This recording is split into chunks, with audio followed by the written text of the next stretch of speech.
Gather round, children, gather round. Please allow me to tell you a tale of a weird little game called Atomfall.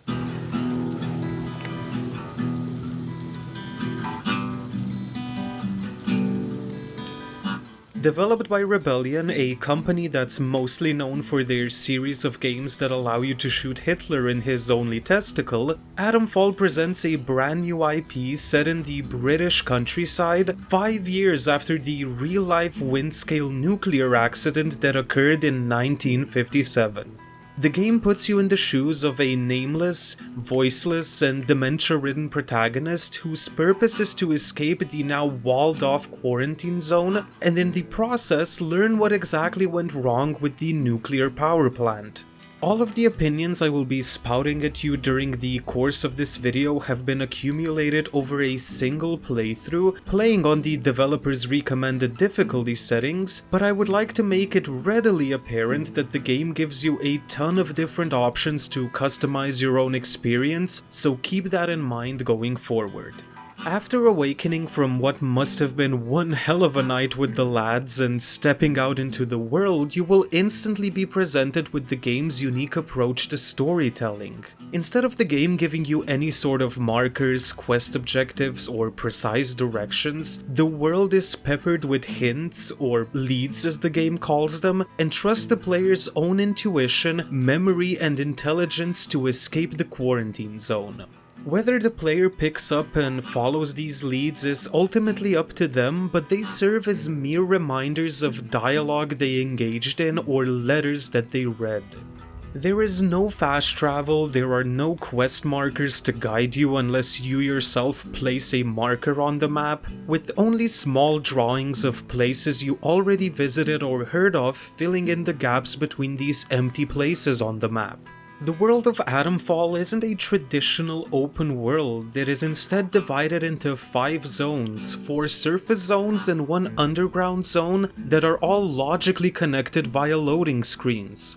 None of these places are all that massive. In fact, a player who is willing to spend about 2 to 3 hours in each of these zones is bound to have seen the vast majority of what each of them has to offer, though I would like to give a special shout out to the Interchange, which is this semi-maze-like, semi-Metroidvania-like underground facility with multiple levels and locked doors everywhere that constantly opens up shortcuts and new ways of exploring it. All of this is packaged into a game with about half a dozen different endings, a game where you are free to trust, interrogate, ignore, save, or kill any NPC, even important quest givers, unlike some other games I know, all of whom have their own unique stories, motivations, and complicated morals. Each one of these important NPCs is written and voiced incredibly well with basically zero throwaway lines, and unless you really like games that take dozens upon dozens of hours to complete, Atomfall is a game that can be close to 100% completed in about 15 to 20 hours, so it never overstays its welcome.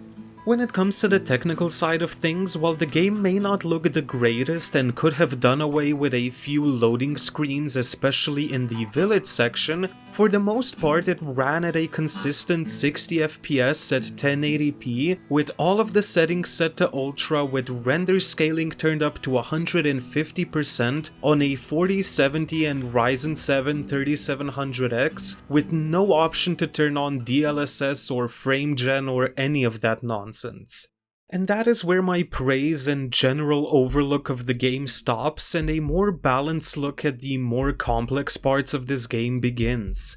Just in case it wasn't clear from the previous paragraph, exploration is the most important part of this game. It leads to traders, weapons, food, crafting materials, recipes, skill books, and skill points, and I'm sorry for the sentence I'm about to say, exploration leads to leads which lead to your escape from leads. Or close enough. Now on the surface, all of this sounds great. Except for leads, which sounds like a right shit, yet there are game systems at play here that don't really gel together, hence making the exploration way more frustrating than it should be. Starting with the biggest offender, your inventory space is incredibly limited with only 12 slots for your loot and 4 slots for your two-handed weapons. Meanwhile, the items you're carrying do not stack. Instead, each instance of, let's say, a bandage takes up its own slot, with you having no way of upgrading your carrying capacity. So if you're going into the world and the only things you take with you are a pistol, 2 bandages and a grenade, that is a third of your inventory already taken up by things that you may not even use. Now luckily the developers thought of that and gave us storage containers whose items are shared between containers, but said storage isn't accessible from just anywhere on the map. Instead, there are only a few of these scattered per open zone, which forces you to constantly go to them and offload your supplies if you don't want to just throw them on the ground or leave them behind. So even if you play around your limited inventory by stashing literally everything from your backpack into your storage and going out and exploring the world with an empty inventory, you will still be making multiple trips to your storage or find yourself leaving behind dozens, if not even hundreds of items because your inventory space is so limited and precious. Now it should be noted that there is no money with which you buy supplies in this game. Instead, you barter by trading away the contents of your inventory, which I think is a really great system. Each trader even values certain items higher or lower depending on what they're already selling and what they need, which leads to a layer of depth that I really wasn't expecting from the game. Yet these traders very rarely provided me with anything useful that I haven't already found in the world, and in a weird twist, whenever a trader did prove to have something useful in their inventory, because of the limited inventory space I had to work with, I oftentimes found myself giving them more than was necessary just so I freed up some space to continue exploring without the need for backtracking. And just how there's no money in this game, there's also no XP in it either, even though enemies that you kill in the open world respawn indefinitely and usually in the most annoying of places, but I'll get back to that in a minute. The only way to get stronger in this game is to not only find training stimulants that award you with skill points, but to find skill books that allow you to learn those skills in the first place. All of this harkens back to the whole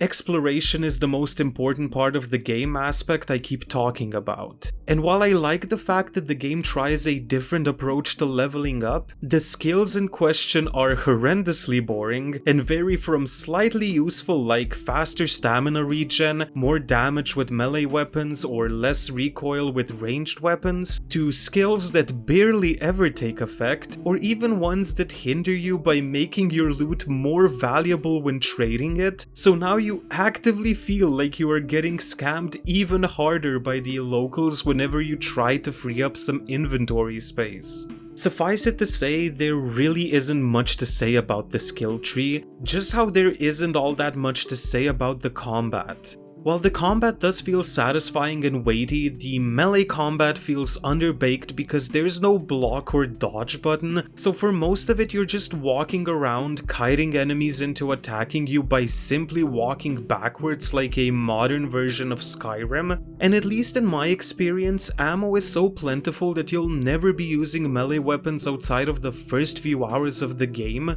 except for some fun out-of-pocket moments. You bugger!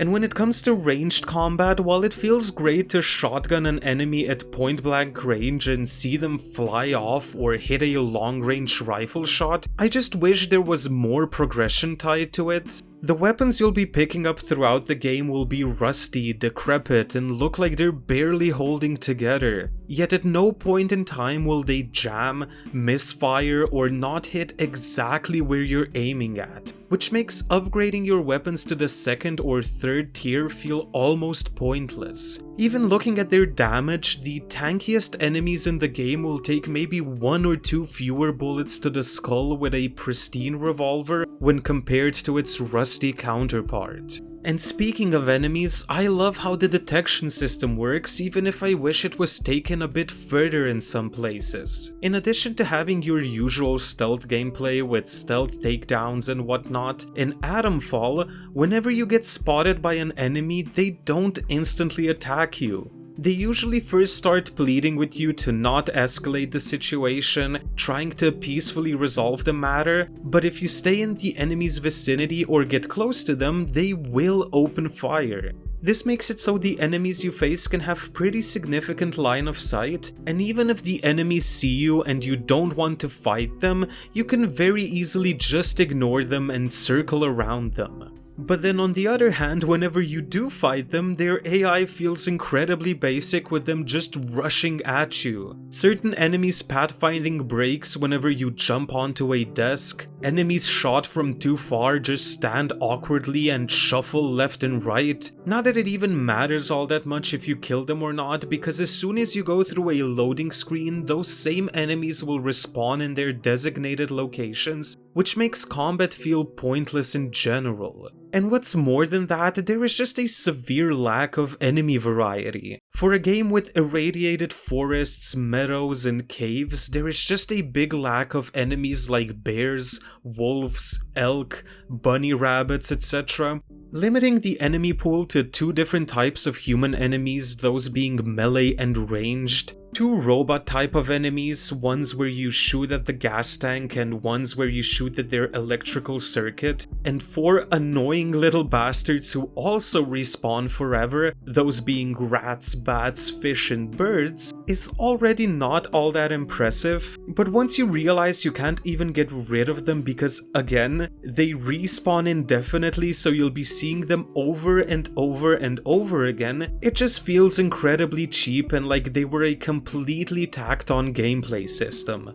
The RPG elements feel a bit underbaked as well, despite many of them being surprisingly well integrated. When it comes to dialogue choices, there aren't any speech checks, merely different ways to roleplay how your character would react to a question or inquire about information. This isn't anything special, but I do have to admit I was left pretty impressed with the game's willingness to react to certain choices, how I could kill any important NPC at any time, and just how far I could push for information in many conversations, with the NPCs even noticing your nosiness and inquiring right back at you. Helping an NPC might lead to an entire area of the map now being neutral towards you, yet in a cruel twist of fate, many of their stories intertwine and leave them killing each other because of their altercations. Information given to you by one person or letters found in the open world can be used as bargaining chips when talking to a completely different person. All of this works wonderfully, yet my disappointment harkens from the fact that there are like a dozen or so people in this entire world that you can actually talk to. Every single other NPC that litters this world is just used as set dressing, with nothing interesting happening in their life, no dialogue, no clues or information to give. They just kind of stand there menacingly and completely ignore you. I also think that the entire part of the story that relies on intrigue and mystery falls completely flat on its face. You will have people telling you that what's happening with the nuclear power plant isn't even what you should be focusing on. It's what's happening below said power plant that's the interesting part. Whatever is happening down there must be exposed to the world. It was so secret and gruesome and out of this world classified that you have to tell the world. Now watch me open up the third door in the game, see a giant robot, and my brain go, oh, so they were building robots below the nuclear power plant, weren't they? Yep, that's basically all there is to it. That's just it. And while there is this whole other plot about people turning into zombies because of medical research, and one final reveal that I won't spoil, despite me seriously believing it added nothing to the overall story, it's just so easy to connect all the dots that I was left pretty disappointed by the end. Maybe if these places you find in the world had more world building, like for example the vaults in Fallout New Vegas, I could look past it, but instead you'll find a research facility in a bunker whose inhabitants are now zombies, and instead of any interesting lore about this place or what they were doing there, you find one letter detailing that these people were indeed turning, and another letter that saw one scientist shoot another scientist without any remorse, and I'm just sitting there like, don't worry, you don't have to feel remorse. Everyone in this world respawns infinitely anyway, so it was just a waste of a bullet. So why do I think that this game is weird and not just disappointing like I felt with Avowed? Most of what I said feels like just random pros and cons that could be applied to many a game. Well, it's because I don't think I have ever played a game that is as genreless as Atomfall. It feels like the game had a very strong sense as to what it wanted to be, at least at one point in development. This pseudo-open world, semi-supernatural mystery set in the aftermath of a nuclear disaster, where the player searches for clues to escape the zone and find out what happened, using any and all technology at their disposal to help them in their endeavor. But then most of the game is just you running around collecting survival equipment in a game that doesn't really have all that many survival elements or puzzles to solve. Even the traps strewn around the world can literally all be avoided by just sprinting through them, so they aren't even actual traps that pose any danger. When you get to one of the parts where you're in that loop of puzzle solving with maybe a strong enemy patrolling around you that you either have to sneak around or only have to kill once in order to stop them from respawning, the game works fantastically. But then instead of either omitting combat entirely or having combat where the player has to kill the enemies once and be done with them, the developers added infinitely respawnable enemies, many times in the most annoying of places like it's an action game, but it isn't one. But while random, completely irrelevant enemies never really die, the few important NPCs that you can interact with in this world do die, which leads to a really weird whiplash effect because the vast majority of your decisions on who to kill don't matter at all, but then the small minority of them do matter. And to me, that is why Atomfall is incredibly interesting to talk about. When you take all of these separate game mechanics that are found in the game and look at them in a bigger picture, you see that Atomfall is not any one of these genres, yet it has elements of all of them. The game never feels like a cohesive or even memorable experience. It's a game where for every positive I can find in it, the game counterbalances that positive attribute with something negative. I believe that even its most prominent and fascinating system that leads the player around the world by leaving dozens upon dozens of crumbs of information would be way better suited for a giant open world game, not the small open zone world that Atomfall provides, where I never felt the need to follow any of the leads. It's a game that kind of levitates in this weird limbo state where half of the systems present in it are really great and will hopefully be influential and used as inspiration for games to come, yet the other half of its systems will hopefully return to 2012 and stay there, right where they belong. Ultimately, Atomfall is a game that flip-flops way too much between an exploration mystery detective game and an action-adventure survival game to ever really find a niche of its own or stand out in any way. Yet at the same time, it has some really interesting ideas in it that made it so I don't regret playing and experiencing this game whatsoever. 5 out of 10.